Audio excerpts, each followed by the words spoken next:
Amados irmãos, amadas irmãs, Bien-aimés frères, bien-aimées sœurs, chegamos ao tutorial une fois de plus, nous voici à un e a nouveau tutoriel de la nourriture quotidienne. Vous qui nous regardez, je vous dis bonjour.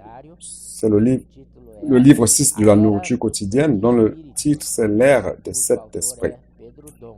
L'auteur c'est Pedro Dong.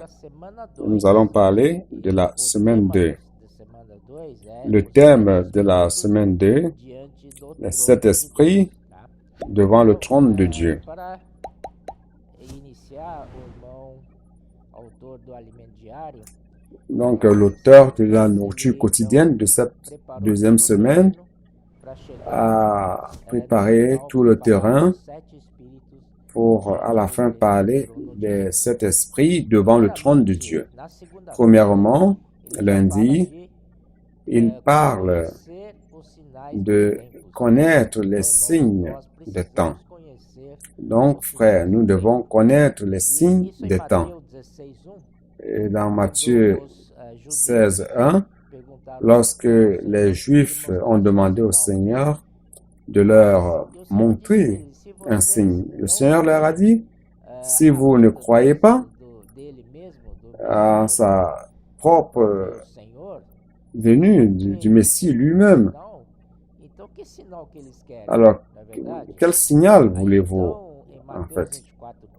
Dans la Matthieu 24:3, les disciples ont demandé au Seigneur, ils ont posé 3 questions au Seigneur. Quand cela sera-t-il? Deuxièmement, quel signe va précéder l'avènement du Seigneur? Et quand sera la consommation des siècles? Donc, cette consommation des siècles, on peut traduire cela comme la consommation de l'ère, c'est-à-dire la fin de l'ère, de notre ère. L'un des signes les plus forts s'est passé en 1948 avec la restauration de l'État d'Israël. C'était un grand signe. Et Matthieu 24, 32, 33 parle de la figue, du figuier. Lorsque l'été viendra et que le figuier poussera, sera donc l'un des signes de la venue prochaine du Seigneur. Et aussi, dans 1 Thessaloniciens 5, ça vaut la peine d'aller y jeter un coup d'œil pour vérifier ce verset littéralement et recevoir ainsi la vision. Donc, 1 Thessaloniciens 5, au verset 1 déjà, l'apôtre Paul parle aux Thessaloniciens en disant, pour ce qui est des temps et des moments, donc ce sont les signes, n'est-ce pas? Vous n'avez pas besoin, frères, qu'on vous en écrive, verset 2, car vous savez bien vous-même que le jour du Seigneur viendra. Vous savez avec précision que le jour du Seigneur viendra comme un voleur dans la nuit. Donc c'est une référence aussi dans 2 Pierre 3 qui parle aussi de cela, que le jour du Seigneur viendra comme un voleur dans la nuit. Donc c'est un point. Ce verset 2 nous montre que nous devons être vigilants, bien vigilants, car nous ne savons pas quand viendra le Seigneur. Et nous ne pouvons pas être comme les autres qui ne veillent pas et qui mènent une vie sans aucune préoccupation, une vie relâchée. Et comme voleur, le Seigneur ne va aviser personne lorsqu'il reviendra. Alors, en ce qui nous concerne, nous devons être vigilants, éveillés, afin que ce jour-là ne nous surprenne pas. Donc, c'est ça que nous devons faire. Ça doit être notre attitude. Et deuxièmement, au verset 3, très rapide d'un verset à un autre, le Seigneur dit, « Quand les hommes diront paix et sûreté, alors une ruine soudaine les surprendra, comme les douleurs de l'enfantement surprenant la femme enceinte, et ils n'échapperont point. » Donc, frères, si nous ne veillons pas, et si le Seigneur revenait, pendant que le monde serait en train de dire paix et sûreté, cela se réfère principalement aux accords, au pacte que l'Antéchrist fera avec les nations, non spécifiquement lié à Israël. On pensera que tout va bien, un accord aura été signé, alors nous aurons la paix et la sûreté. C'est alors que l'homme se trompera, car du moment où les hommes seront totalement relâchés, une ruine soudaine les surprendra et ce sera la grande tribulation, la persécution des Juifs commencera. L'apôtre Paul dit ceci au verset 4, « Mais vous, frères, vous n'êtes pas dans les ténèbres, pour que ce jour vous surprenne comme un voleur. Vous êtes tous des enfants de la lumière et des enfants du jour. Nous ne sommes point de la nuit ni des ténèbres. » Donc, frère, nous sommes les enfants de la lumière, les enfants du jour. Nous ne sommes pas de la nuit ni des ténèbres. Ne dormons donc point comme les autres. Tandis que les autres dorment, nous restons éveillés. Mais, bien au contraire, veillons et soyons sobres. Je vais sauter au verset 8. Mais nous qui sommes du jour, soyons sobres, ayant revêtu la cuirasse de la foi et de l'amour et ayant pour casque l'espérance du salut. Donc, ceci doit être notre attitude attendant l'avènement du Seigneur. Et ce moment-ci, nous devons normalement avoir un changement d'état. Pas seulement le stage. Nous rendons grâce au Seigneur pour la parole prophétique qui nous apporte une grande aide par rapport au changement d'état. Allons voir Luc chapitre 12 afin que cela soit clair. Si quelqu'un le sait déjà, c'est pas grave, ça vient nous donner plus de force par rapport au changement d'état. Luc 12, 37 dit ceci. Bienheureux, heureux ce serviteur que le maître à son arrivée trouvera veillant. Je vous le dis en vérité, il se scindra, les fera mettre à table et s'approchera pour les servir. C'est-à-dire que lorsque le Seigneur reviendra, il nous trouvera. Donc, quand il reviendra, nous trouvera veillant. C'est ça qui importe. Pas, peu importe si on n'est pas encore mature, mais si nous trouve veillant, cela est important. Et ce scindra les fera mettre à table. Ça, c'est la manifestation du royaume des cieux. Et s'approchera pour les servir. Le Seigneur les servira. Cela est merveilleux, frère. Il est temps de faire un changement d'état. Frère, retournons-nous vers le Seigneur. Le temps est court. Retournons-nous vers le Seigneur aujourd'hui même et lorsqu'il reviendra, qu'il nous trouve veillants. Mardi, le titre, c'est le sens spirituel du phénomène de l'aurore. Pour cela, nous devons aller à la page 9 de la même nourriture quotidienne. Il y a un graphique sur l'aurore, l'avènement de l'aurore. Ici, il nous montre la position du soleil par rapport à l'horizon, l'apparition du soleil à l'aube. À 18 degrés, on l'appelle l'aurore astronomique. l'aurore astronomique. 18 degrés. Seuls les astronomes qui ont des télescopes puissants parviennent à voir cette aurore de 18 degrés. Et personne d'autre ne parvient à l'apercevoir. Ça, c'est 18 degrés. Qui est appelée aurore astronomique. Après, on a 12 degrés par rapport à l'horizon qui correspond à l'aurore nautique. Ces 12 degrés, c'est l'aurore nautique. Donc, ceux qui naviguent, les marins, parviennent à percevoir que l'aurore s'approche. Donc, eux, ils s'en aperçoivent.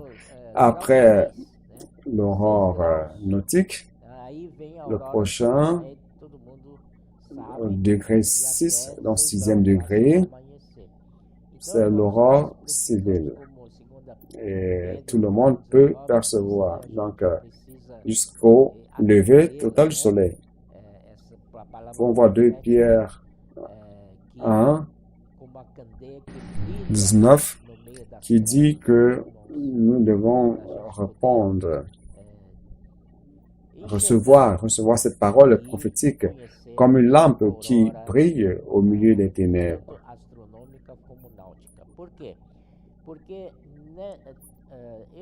Afin que nous puissions voir et connaître l'aurore, tant astronomique comme nautique. Pourquoi? Parce qu'entre 18 et 12 degrés, c'est le moment de préparer les frères pour être des vainqueurs.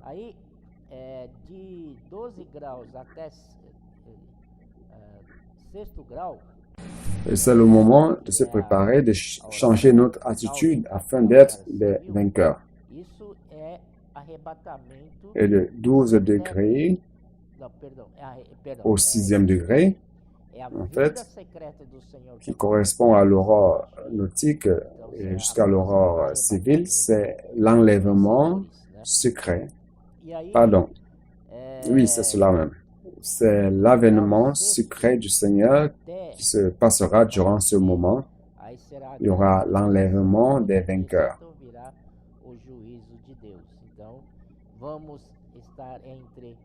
Et du 6e jusqu'au lever du soleil sera la grande tribulation. Et lorsque le soleil sera levé, viendra le jugement de Dieu. Donc, soyons de ceux du 18e et du 12e degré. Donc, cette partie nous aide à nous rappeler de cela. Nous sommes les travailleurs de la dernière heure, comme Matthieu 20 le dit. Lorsqu'on parviendra à 12 heures, ce sera la fin de la journée de travail. Mais nous avons été contractés à la dernière heure. Nous sommes donc les travailleurs de la dernière heure. Nous sommes aussi, comme Luc 12:38 dit, le petit troupeau. Nous ne sommes pas nombreux. Nous n'avons aucune puissance politique. Nous n'avons pas de grands moyens financiers, grandes ressources financières, mais il a plu au Père de nous donner le royaume. Nous sommes le petit troupeau. Et Apocalypse 3:10 parle de l'Église à Philadelphie. Nous avons peu de force, mais nous gardons sa parole de persévérance et nous ne renonçons pas à son nom. Nous l'invoquons jusqu'aujourd'hui. Devant n'importe quelle situation, nous invoquons le nom du Seigneur Jésus. Oh Seigneur Jésus, cela c'est notre salut. Et mercredi parle de l'arrivée de l'aurore. Il continue à parler d'Apocalypse 3:10, l'Église à Philadelphie, de la parole, de la persévérance. Et à cette Église, le Seigneur dit, je viens sans tarder. Et le Seigneur dit aussi que comme elle a gardé la parole de sa persévérance, il la gardera aussi à l'heure de la tentation qui va venir sur le monde entier. Donc le Seigneur va nous garder probablement. le Seigneur va enlever ceux qui seraient déjà dans une bonne position correcte de l'Église à Philadelphie. Je viens bientôt. C'est-à-dire qu'au moment de l'Église à Philadelphie, au moment de s'adresser à cette Église, le Seigneur dit, je viens bientôt. Donc si nous vivons l'Église de Philadelphie aujourd'hui, ça veut dire que l'avènement du Seigneur est proche. Ok? Il a été mentionné aussi ce jour-là, le ministère de Jean à Éphèse. Le frère Dong parlait déjà de cela. Il a beaucoup mis l'accent sur le ministère de Jean à Éphèse. Il avait créé un centre d'œuvre à Éphèse. Et il a aidé les frères en esprit et en vie. Il a marqué une époque très importante de l'histoire de l'Église, car jusqu'alors, les gens avaient beaucoup de connaissances de doctrine et ils avaient ces choses-là gardées et ne pratiquaient pas. Mais Jean, par l'esprit et la vie, les a aidés à pratiquer. Allons à jeudi. Jeudi est un passage très long. Nous allons voir à cause du temps. Dans la révélation de l'apôtre et le ministère de Jean, mercredi. Apocalypse est un livre qui...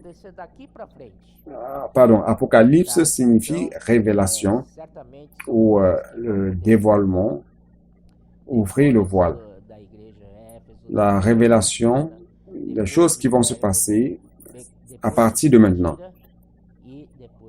Donc certainement, ce sont des choses qui vont se passer après l'église d'Éphèse, après Smyrne, après Pergame, après Thyatire et après Sardes.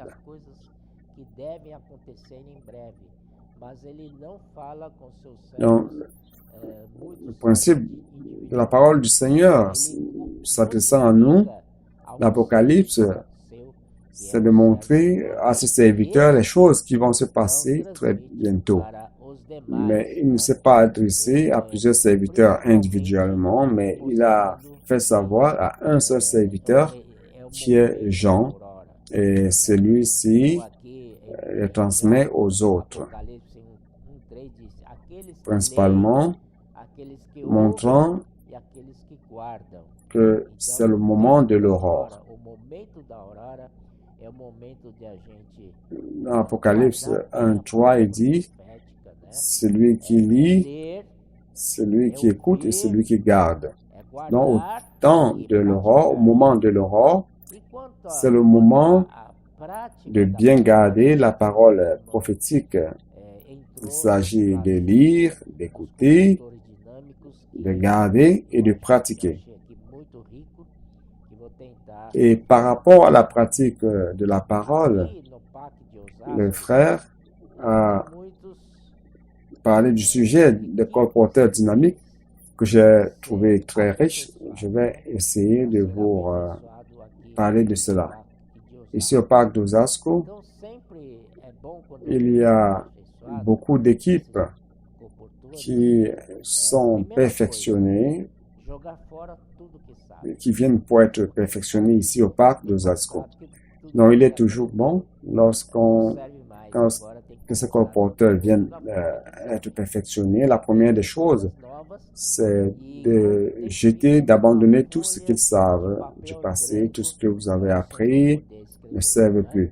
Vous devez recommencer tout de nouveau. Jetez tout ce que vous connaissez, tout ce que vous savez pour apprendre de nouvelles choses. Vous devez venir comme une feuille de papier blanc sur laquelle le Seigneur va écrire. Très bien. Et aussi se vider. Nous sommes souvent remplis de grands bagages très pleins. Et lorsqu'on va pour le perfectionnement du comportage dynamique, nous devons nous vider de tout, de notre ego, le fait de penser que nous connaissons beaucoup de choses et tout ça, nous devons nous vider de cela.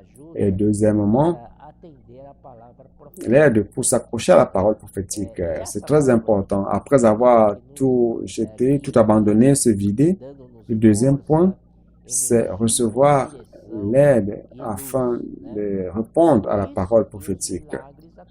Et c'est cette parole prophétique qui nous guide, nous donne la force, l'énergie, la direction et la lumière. C'est pour cela que les miracles s'accomplissent. Lorsque nous prions pour les personnes, le Seigneur agit dans leur vie parce que nous sommes 100% connectés à notre chef qui est Christ, notre tête qui est Christ. De lui coule la force, l'énergie, la direction et la lumière. Et le troisième point, pour le perfectionnement, un prérequis pour le perfectionnement, c'est l'obéissance. Les choses fonctionnent comme cela. S'il n'y a pas ces trois principes, il n'est pas possible d'avoir du succès dans le perfectionnement. Après, Apocalypse 1, 4 à 6 dit que l'esprit n'est plus un seul esprit, mais sept esprits devant le trône de Dieu. Nous voulons que ce soit clair que c'est cet esprit. Le nombre 7 se réfère à la plénitude de l'esprit. Donc, c'est l'esprit dans sa force totale, dans sa plénitude de force. C'est le sens de cet esprit. Il ne s'agit pas de cet esprit séparé, mais cela se réfère à sa plénitude totale dans sa fonction. Vendredi, la base de l'Église. Rendons grâce au Seigneur car à cause de la pandémie, les gens sont restés à la maison, les gens travaillaient à la maison, en home office. Et rendons grâce au Seigneur car certains éléments ici nous ont beaucoup aidés. Premier, IVPT avec la transmission des messages. Rendons grâce au Seigneur car les messages sont pas venus à manquer. Et avec ces messages de IVPT, ça a une portée si grande, non seulement parmi nous, en tenant les frères qui sont avec nous, qui se réunissent avec nous, mais aussi ceux-là qui ne se réunissent pas avec nous. Donc, l'attente est grande et puis la portée est grande grâce à IVPT. Et puis, on a un colporteur, combinant cela avec le travail des rues des colporteurs, amenant le Seigneur aux personnes et priant pour elles dans les rues, leur présentant la littérature, les livres qui ont comme contenu l'évangile du royaume, le royaume de Dieu, et tout cela. Il y a aussi le ministère des femmes connectées. Aujourd'hui, beaucoup de femmes sont dans ces groupes. Beaucoup de participantes, de nouvelles participantes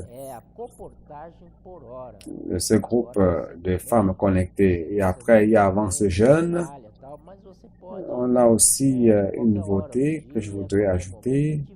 Ces jours-ci, c'est le colportage par heure. Maintenant, si vous n'avez pas de temps parce que vous travaillez, mais vous pouvez aussi à n'importe quel moment de la journée, même si c'est 15 minutes, vous pouvez pratiquer le colportage. Alléluia. Après, il parle de l'église à Philadelphie.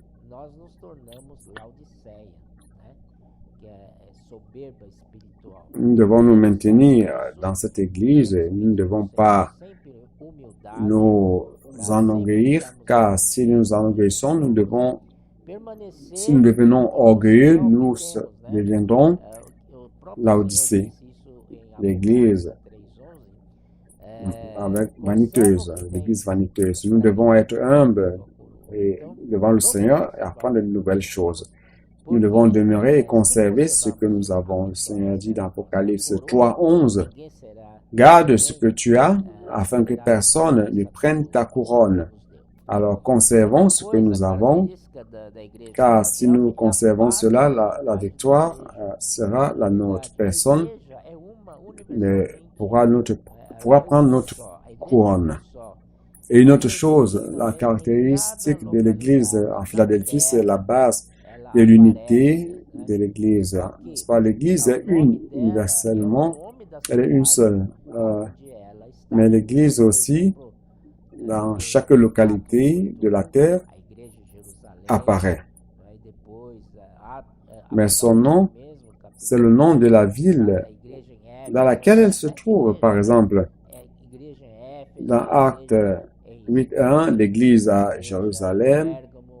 Après, Apocalypse même, chapitre 2, parle de l'Église à Éphèse, cette Église, l'Église à Éphèse, l'Église à Smyrne, l'Église à Pergame, l'Église à Thyatire. Et c'est cette ville dans laquelle se trouvent les églises. Ce sont cette ville. Donc, une église d'un certain lieu prend le nom de ce lieu. Donc, si j'habite à São Paulo, je suis donc de l'église à São Paulo. J'appartiens à l'église à São Paulo, ainsi de suite. Donc, si j'habite à Campinas, je suis donc de l'église de Campinas. Si j'habite à Araraquara, je suis de l'église de Araraquara. Cela afin d'éviter les divisions. Et cela est très important. Grâce à cette base, grâce à cette unité des enfants de Dieu, Dieu a donc trouvé une base sur laquelle, une base à laquelle il peut diriger, il peut envoyer son message, ses épîtres, ses lettres. S'il envoyait aujourd'hui les lettres, quel groupe chrétien allait recevoir cette lettre-là? Donc, vous comprenez, il est important d'avoir un groupe qui est sur la base de l'unité. Lorsque nous parlons de la base de l'unité, nous incluons tous les frères sauvés par Christ dans cette ville-là. Amen. Nous ne pouvons pas être divisés, nous sommes une seule église. Et samedi, nous avons la vision de Jean, Apocalypse 1, 10 à 13. La première vision que Jean a eue, c'était en esprit, car il a vu Christ comme sacrificateur dans les églises, marchant parmi les églises. Il avait sa ceinture au niveau de la poitrine. Cela montre qu'il prenait soin de l'église, qu'il est en train de prendre soin des églises en amour. Ce n'était pas au niveau du ventre, mais au niveau du cœur. Donc le cœur signifie prendre soin en amour. Alors le Seigneur Jésus est merveilleux. Il est comme le souverain sacrificateur prenant soin des églises. Apocalypse 4, verset 1. Nous voyons la deuxième vision que Jean a eue. Dans ce verset, Dieu dit à Jean, monte jusqu'ici, monte. Je te montrerai les choses qui vont se passer bientôt. Et cela est très important pour le ministère de Jean. C'est un ministère très spécial. Le ministère, nous pouvons dire que c'est le ministère du moment de l'aurore. C'est très important afin de faire de nous des vainqueurs. Le ministère de Jean sert à nous présenter pour le moment de l'aurore, comme je l'ai dit. Il y a un petit parallèle qui est fait par la nourriture quotidienne entre Moïse et Jean. Dans Exode 19, 16 à 18, Moïse a été appelé par le Seigneur pour monter au mont Sinaï. Et de la même manière que Jean a été appelé par le Seigneur en disant maintenant monte, viens jusqu'ici. Moïse aussi a été appelé par le Seigneur. Le Seigneur lui a dit de monter sur la montagne. Et c'est alors qu'il a vu C'est là qu'il a tout vu. Donc, cette scène d'Exode 19, les éclairs, le tonnerre et tout cela, la foudre, ce sont les décharges électriques, les grandes décharges électriques. Cela montre que notre Dieu est électrique. Amen. Et aussi, Ézéchiel 1, 4, 5 parle des 4 êtres vivants. Il y a un électron. L'électron, c'est l'électricité. Donc, il compare cela aux colporteurs qui vont dans les rues, qui doivent se charger d'électricité. Ils doivent être énergisés, sinon ils ne parviendront à rien faire. Et aussi un cœur ardent, Luc 24, 32, c'est ces deux disciples sur le chemin d'Emmaüs. Le Seigneur était avec eux et ils parlaient avec le Seigneur, mais ils ne l'ont pas reconnu. Ils n'ont pas su que c'était le Seigneur. Et après que le Seigneur ait disparu, ils ont dit, waouh, lorsqu'il parlait avec nous, n'est-ce pas, notre cœur brûlait. Wow. Que le Seigneur puisse faire chaque fois notre cœur brûler lorsque le Seigneur nous parle. Apocalypse 4, 2 dit que au ciel, il y a un trône. Et ce trône n'est pas vide. Il y a quelqu'un qui est assis sur le trône. Alléluia. Le Seigneur est assis sur le trône. Il est en train de gérer tout. Nous rendons grâce au Seigneur. Et nous parvenons donc à dimanche au Saint-Esprit devant le trône de Dieu. Apocalypse 1.4 dit que le Seigneur est celui qui est, qui était et qui viendra.